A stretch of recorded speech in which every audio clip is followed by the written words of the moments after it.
Morning students, how are you. अपना topic क्या चल रहा था? Equivalent weight. इक्विवेलेंट वेट जो टॉपिक है आपका, मैंने बात की, इम्पोर्टेंट है for the numerical view for physical chemistry.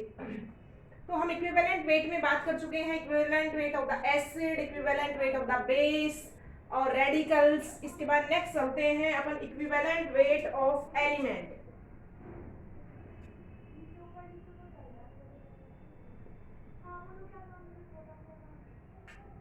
Equivalent weight of an element in compound।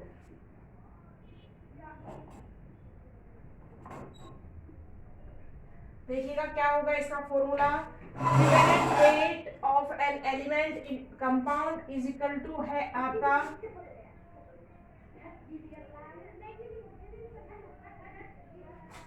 Atomic weight of element upon valency of element in compound. ये क्या है? आपका फॉर्मूला है। अब देखिएगा, बात करेंगे हम, एग्जांपल लेते हैं। इक्विवेलेंट वेट ऑफ कॉपर, इसके दो कंपाउंड हैं जिन दोनों में आपको इक्विवेलेंट वेट करना है। पहला है CuO,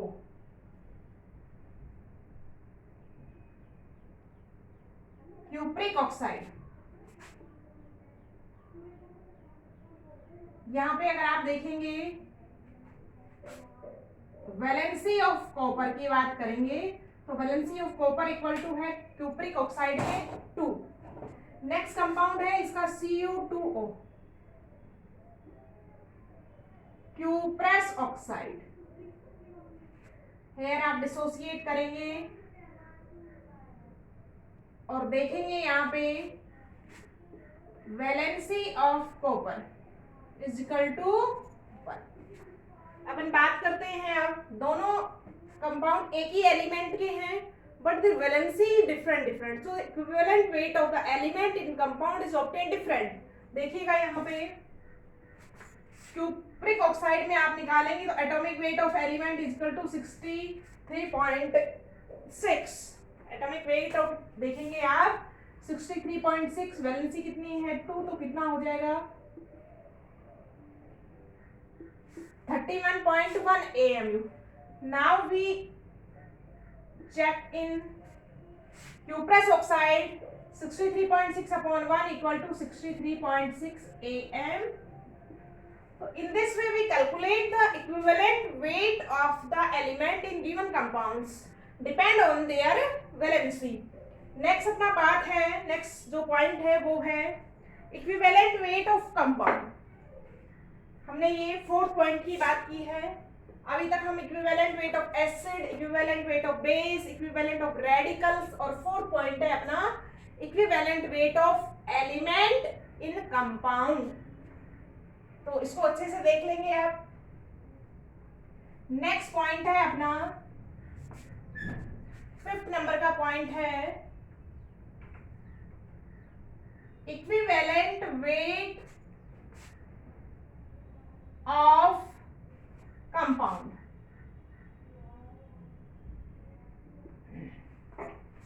आपके पास कोई कंपाउंड है, उसका इक्विवेलेंट वेट हमको कैलकुलेट करना है, तो कैसे करेंगे बच्चों उसको देखिएगा।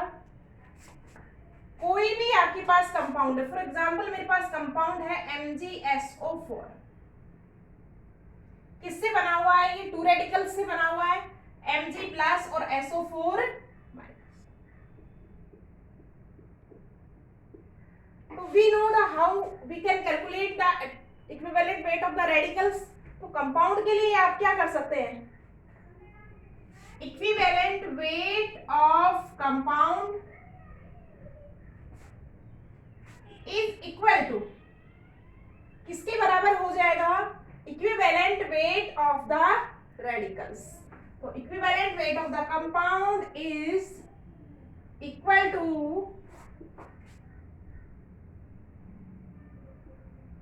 Equivalent weight of radicals present in compound. देखिएगा अगर आपको यहाँ पे मेजर करना है क्या equivalent weight of the MgSO4, if we calculate equivalent weight of MgSO4, MgSO4 को आपका इक्विवेलेंट वेट कैलकुलेट करना है तो आप क्या कर सकते हैं, equivalent weight of the Mg2 plus equivalent weight of the sulphate radical, equivalent weight of Mg2 plus equivalent weight of sulfate, और we know how we can calculate the equivalent weight of the radicals. आप पढ़ चुके हैं कैसे निकालेंगे equivalent weight of the radical upon their valency. तो Mg का कितना हो जाएगा 24 divide by 2 because their valency is 2, plus sulphate का निकालेंगे, सल्फेट का सल्फर का 32 प्लस 16 इंटू 4, सल्फर का 32 एक ऑक्सीजन के लिए 16 multiply by 4 divide by 2 because their valency is 2. देखिएगा 32 प्लस 64 कितना हो जाएगा 96 by 2 plus 24 by 2 equal to 12 plus 12 plus 48 equal to 60 AMU. So in this way we calculate the equivalent weight of a given compound. देखिएगा एक question देखते हैं आप, question number है अपने पास, क्वेश्चन नंबर 11 है, इसको नोट डाउन कर लेंगे आप कॉपी में.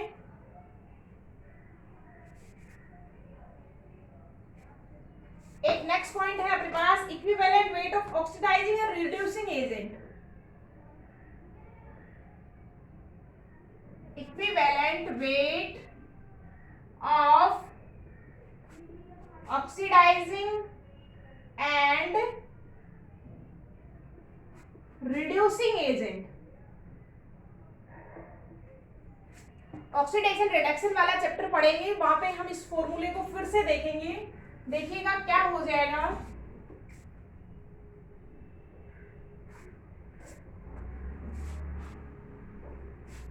Equivalent weight of oxidising and reducing agent equal to molecular weight of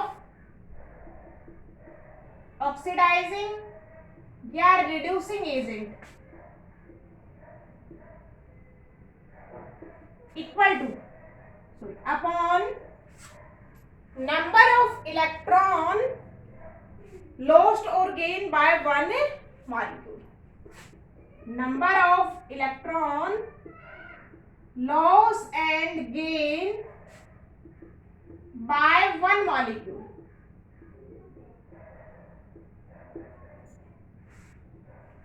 So this is the formula of molecular weight of the oxidizing and reducing. And now we are talking about the example.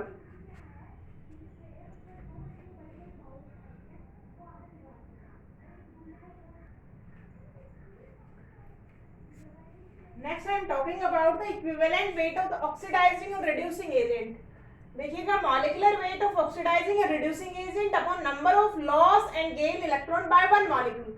देखिएगा इस चीज को हम अपना oxidation reduction chapter में अच्छे से पढ़ेंगे कि आपका देखो KMnO4 है, यहाँ पे इसका ऑक्सीडेशन नंबर जो है वो कितना है 7 है. जब ये MnO2 में जाता है तो +4 हो जाता है. ये चीजें हम सीखेंगे आगे, अभी आपको सिर्फ देखना है. तो इसने यहाँ से यहाँ जाने में क्या किया है, गेन किए हैं कितने इलेक्ट्रॉन, 3 इलेक्ट्रॉन. अब देखिएगा KMnO4 क्या है, ऑक्सीडाइजिंग एजेंट है. तो आपका कैसे निकालेंगे, equivalent weight of KMnO4 is equal to molecular weight of KMnO4 upon how many electrons is gained by the KMnO4, 3. Molecular weight निकालेंगे, पोटेशियम का कितना हो जाएगा 40 plus 55 plus 60 into 4 divide bye 3, 40 plus 55 plus 64, 159 divide by 3 तो 5 और 53 AMU. तो now in this way we calculate the equivalent weight of a oxidizing or reducing agent. जब इस चैप्टर में हम चलेंगे तो और भी आगे अपन इसको सीखेंगे. अभी आप एक छोटा सा एग्जांपल देख सकते हैं कि हम कैसे कैलकुलेट करेंगे इक्विवेलेंट वेट को. अब एक और क्वेश्चन की बात करते हैं. H2SO4 का आप कैलकुलेट भी कर चुके हैं. क्वेश्चन नंबर कितना है? 11 है NCERT. उसमें पूछा है आपसे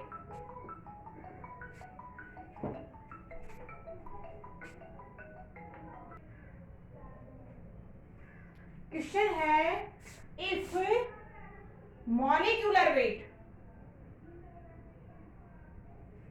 of H2SO4 is equal to है आपका 98. Calculate the equivalent weight of H2SO4.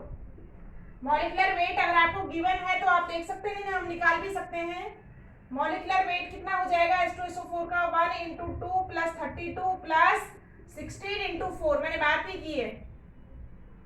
Upon क्या हो जाएगा? सॉरी, मॉलिक्यूलर वेट कैलकुलेट कर रहे हैं, आपको गिवन है, क्वेश्चन में नहीं है तो हम कर भी सकते हैं.